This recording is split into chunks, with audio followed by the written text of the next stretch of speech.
Smart મીટરનું ભૂત ધૂમ્યું. મળતી માહિતી મુજબ 3/4/2025ના રોજ વ્યારા કાનપુરા વિસ્તારમાં સ્માર્ટ મીટર લગાવવા માટે વ્યારા સબસ્ટેશન 66 kVના સ્ટાફ અચાનક આવી પહોંચતા નગરજનોમાં કુતૂહલતા જોવા મળી હતી. ત્યારબાદ એક પછી એક સ્થાનિક લોકો ભેગા થઈ જતા ડીજીવીસીએલના કર્મચારીઓ તેમજ જાગૃત નાગરિકો વચ્ચે તું-તું-મેં-મેંની તીખી નોકઝોક જોવા મળી હતી. તે દરમિયાન ડીજીવીસીએલના કર્મચારીઓ દ્વારા સ્માર્ટ મીટરના ફાયદાઓ અંગે લોકોને સમજાવવાનો પ્રયત્ન કરાયો હતો.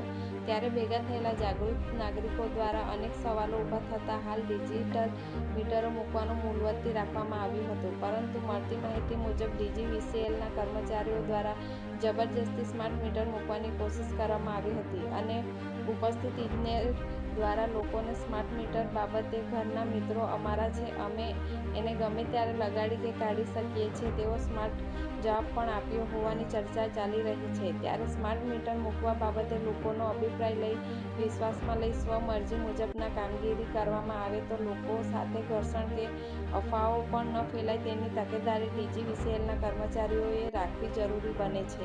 ડર એટલા માટે છે કે સાચી પત્નીની જન્મ તારીખ કે એનિવર્સરીની તારીખ યાદ નથી રાખતો, પણ જીબી માંથી બિલ આવ્યું ભાઈ આ તારીખે નહીં ભરો તો કાપવા આવશે ને કટિંગ કર્યા પછી બીજા આપણે વધારાના પૈસા ભરવા પડે એટલે એ તારીખ પહેલા યાદ રાખે કે જીબી માં જઈને પૈસા ભર્યા.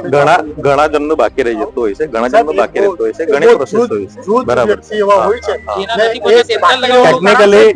ટેકનિકલી પરિસ્થિતિ આજે આટલી બધી મોંઘવારી આજથી 5 વર્ષ પહેલા કેવું હતું, અત્યારે 5 વર્ષ પછી અત્યારે સાહેબ પરિસ્થિતિ. અમે તો સામાન્ય વ્યક્તિ, પણ તમે તો કયા ગ્રેડના ઓફિસર છો?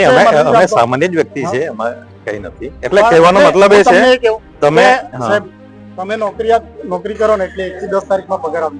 બરાબર. જે મજૂરી કામ કરતો હોય ને આજે મોટા માણસો એને મજૂરીના પૈસાથી ચૂકવવાના એટલે 10 દિવસ 15 દિવસ લેટ થાય. સાહેબ એ લોકોનું જે લાઇટ બિલ રહી જતું છે ને એનું મુખ્ય કારણ આખી સિસ્ટમ છે ને જીવનને સરળ કરવા માટેની છે, નથી કે એને વધારવા માટેની. તમારું 25 લાખ રૂપિયાનું બિલ બાકી છે. સામાન્ય માણસના તમે જે દાખલા આપો છો રેર કેસમાં 2-5 કિસ્સાઓ એવા હોય છે, પણ નગરપાલિકા સરકારી આખા ગુજરાતમાં ઘણા જગ્યા હમણાં એક બગીચામાં પણ બિલ બાકી હોવાથી અંધારામાં લોકો ત્યાં વોકિંગ કરવા જાય છે. એવા કિસ્સાઓ મોસ્ટ ઓફ કિસ્સાઓમાં એવું બને છે. નગરપાલિકાના સબ્જેક્ટમાં અમે તમને જવાબ ના આપી શકીએ. એનું એડમિનિસ્ટ્રેશન આખું અલગ રીતે મેનેજ કરતું હોય 25 લાખ જેટલું માત્ર રકમ એટલે સાહેબ નગરપાલિકા એ આપનો ગ્રાહક ગણાય કે પછી એ તમારા છે? અને નગરપાલિકાના જેટલા મીટરો છે ને બધા એસેન્શિયલ સર્વિસીસના છે. બરાબર છે સાહેબ. વાત થઈ રહી છે ડિજિટલ મીટરની, તો ડિજિટલ માધ્યમથી આપણે આગોતરી જાણ કરવી જોઈએ કે ન કરવી જોઈએ? વાત થઈ રહી છે સ્માર્ટ મીટરની, તો આપણે સ્માર્ટ બનવા જઈ રહ્યા છીએ, તો મોબાઈલ દ્વારા તમે મેસેજ કરી શકતા હતા ને ગ્રાહકને આગોતરી. ક્યારે કરશો? આપણે તો ડાયરેક્ટ આવ્યા છીએ આજે. વાત ડિજિટલ થવાની છે ભારતમાં, તો આપ ડિજિટલ માધ્યમનો ઉપયોગ કરી શકો છો. મીડિયા, સોશિયલ મીડિયા, આજે નાનામાં નાનું બાળક સોશિયલ મીડિયાના માધ્યમથી જોડાય છે, શાળામાં જાય છે, ત્યારે આપણે કસ્ટમર છે આવડા બધા બહુ મોટી સંખ્યામાં ડીજીવીસીએલમાં. તમારા ફીડબેકને ધ્યાનમાં રાખીને જે પણ રીતે મેક્સિમમ લોકો સુધી પહોંચી શકાય એ પ્રમાણેના પ્રયાસ કરીશ. કે જે પણ મીડિયા છે કે ન્યૂઝ પેપર થ્રુ હોય, પેમ્પલેટ થ્રુ હોય કે મોબાઈલ થ્રુ હોય, સોશિયલ મીડિયા થ્રુ હોય, રીલ્સ થ્રુ હોય, એ રીતે આપણે બેસ્ટ પ્રયાસ કરીશું. આજે સાહેબ આપણે ઓન કેમેરા એવી બાહેદારી આપીશું જિલ્લાની જનતાને કે આ રીતે આકસ્મિક રીતે પહોંચીને કોઈના મીટર નહીં બદલવામાં આવે. અવેરનેસ તો ઓલરેડી છે પહેલેથી, એવું નથી કે આકસ્મિક બદલવા આવ્યા.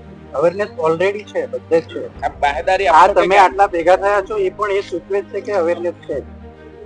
ના સાહેબ, એટલે અવેરનેસ નથી એવું નહીં, અવેરનેસ તો છે બધાને. આપણા તાપી જિલ્લાના કે એટલે વ્યારા ટાઉનના જીબી તરફથી કોઈ ચર્ચા થઈ નથી. આજે લોકો જાગૃત છે અને ટીવી પર સમાચાર જોઈ છે, છાપું વાંચે છે, અને સૌથી વધારે તો ડિજિટલ મીડિયાથી આપણાને દરેક ગામની કે દરેક રાજ્યની પણ માહિતી મળે ને સાહેબ, એ માહિતી મેળવેલી છે એટલે આ લોકોની અંદર જાગૃતિ કે ભાઈ સ્માર્ટ મીટર લગાવવાથી આપણાને નુકસાન છે એટલે આ ભેગા થયા છે. સાહેબ જો ફાયદો હશે તો સાહેબ કોઈ એટલે એટલા માટે લાઇટ બિલ વધારે આવે છે. બિલકુલ ખોટી વાત છે. કોઈ એક આખા રાજ્યમાં કે આખા દેશમાં કોઈ એક કિસ્સો એવો હોય મને કહો, કોઈ એક કિસ્સો એવો હોય તો મને કહો. એક જ કિસ્સો આટલા હજારોની સંખ્યામાં એવું નથી. જયારે શરૂઆતમાં પ્રોજેક્ટ લોન્ચ થયો ને ત્યારે પ્રીપેડ અને આની સાથે પેરેલલમાં કોઈનું ચેક મીટર રાખવું હોય, જૂનું મીટર જે છે એ જ સાથે રાખવું હોય તો કમ્પેર થશે ને. સ્માર્ટ મીટરમાં કેટલું કન્ઝમ્પશન થાય છે અને અમે તમે જગ્યાએ કહો ત્યાં અમે મૂકી આપીએ. બરાબર, એટલે તમારા માઇન્ડસેટમાં એ હોય એ પણ નીકળી જાય.